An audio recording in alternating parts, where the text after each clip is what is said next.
Alright, we did the first one in class together, so here's a video of that. We're going to determine the tension in each cable below. I'm going to draw a force diagram for the system, which means the object. And here we go. The object is this 5 kilogram sphere. So there's the object. Of course, there's gravitational force down, and there's just a single cable pulling up, and the tension force. And we have to figure out what that is. If you remember from last week, and the mass and gravitational force are related. If you multiply the mass by the gravitational field strength, we can calculate that. So in this case, 5 kilograms mass times 9.8 newtons per kilogram equals 49 newtons down gravitational force. And we can reason out these forces are balanced because the object isn't moving. And so this is also 49 newtons tension up.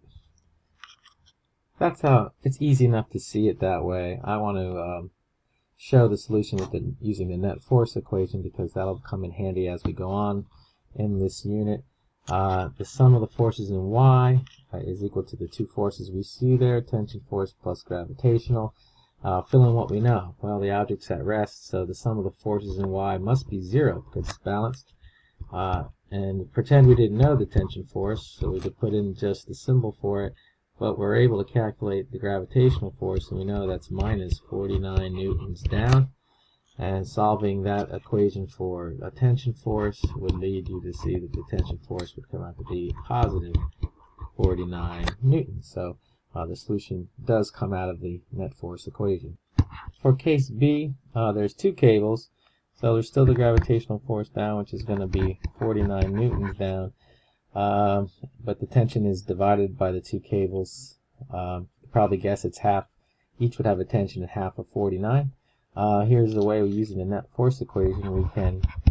We can calculate that. So the sum of the forces in Y equals tension force plus the gravitational field, gravitational force, and we'll write that again, combining the 2 tension forces and gravitational, and now put in what we know. Well, the forces are balanced. The tension we don't know, but we do know that we have a downward force of 49 newtons.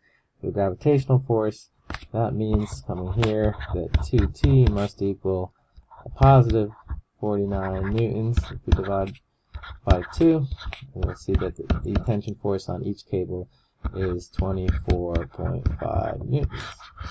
So there you go. Net force equation giving you the answer you need.